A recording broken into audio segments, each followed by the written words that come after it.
Today's session is our second video in our series on leadership and workforce alignment and engagement.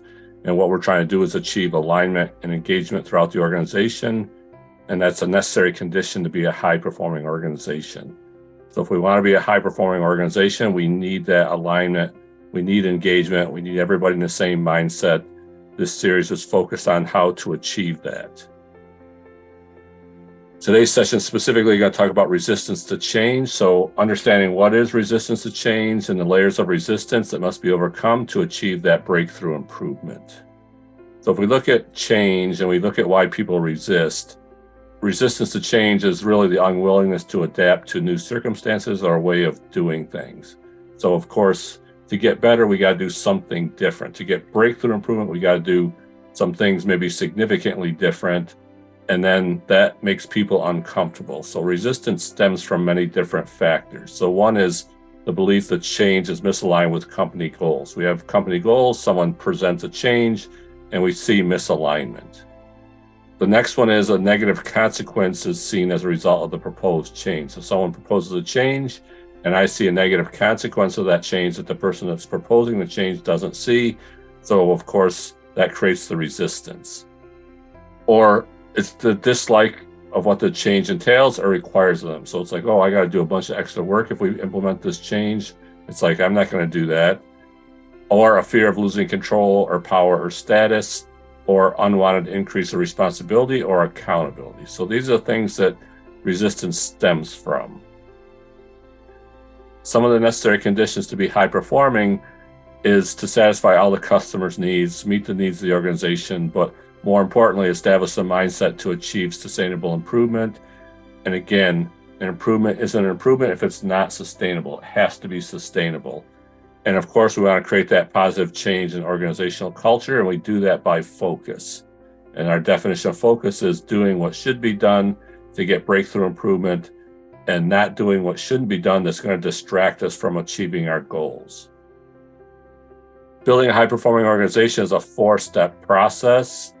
So the first step is defining what to change. So that comes from the managerial know-how. So we need to have a different mindset. We need to understand what the problems we're dealing with, what's causing those problems, so we can define what to change. Second is what to change to. So once we identify what to change and where the problems are and what's the conflicts within the organization that are creating the disruptions and not allowing us to meet our goals, then we need to understand what to change to. So that's the direction of the solution, and that's the operational know-how. Third is how to cause a change. So once we come up with what we're going to change to, how do we get everyone aligned and bought in to work together to implement that change? And that becomes the psychological know-how. And then the last one is the sustainability. So how do we sustain the change? And to sustain the change, we need to change behavior. So that's the behavioral know-how. And of course, the most important thing is don't become complacent. So I've seen a lot of organizations that made significant improvement, and then they became complacent and they started to stagnate. So complacency can be extremely dangerous for organizations when you start to stagnate. And then of course, your competitors are going to take market share and take business from you. And then it's very difficult to catch up when you're working from behind all the time.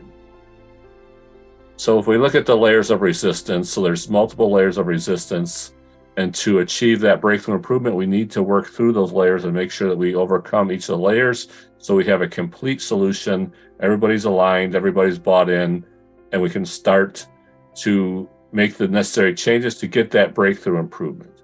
So layer 0 is defined as why change. So a lot of times you'll go into a company and there's no agreement on if there's even a problem. So people are disagreeing that there's even a problem that we need to be focused on. People are like, oh, things are fine. Why do we need to change? So that's layer 0. So you're going to find that some people are in the organization are still in layer 0. It's like they don't even understand the need for change. Then layer 1 is disagreement on the problem. So once we agree that we need to change and we get agreement on, yes, we can do things better. Yes, there's lots of opportunities to improve our organization. Yes, there's opportunities to provide better value for our customers. Then people will disagree on what is the problem. So then we'll fight about what is the problem and what do we need to focus on. And course, we'll have people going in all different directions on what they believe is the problem. Then layer 2 is disagreement on the direction of the solution. So if we can agree on the problem and we can agree on what is the problem, then there'll be all types of disagreements on what is the solution or the direction of the solution that's going to solve the problem. Layer 3 is disagreement on the details of the solution. So once we agree on the direction of the solution, then we'll have a bunch of people disagreeing on what are the details to the solution so it's actually works in the organization and it's sustainable. Layer 4 is disagreement on the negative ramifications. So this is what we call the yes buts. So if you've ever been in a meeting and you propose a change and people say, yes, I agree, but, and they'll give you 5 reasons why it's not going to work. So these are the negative ramifications that they see as a result of the solution.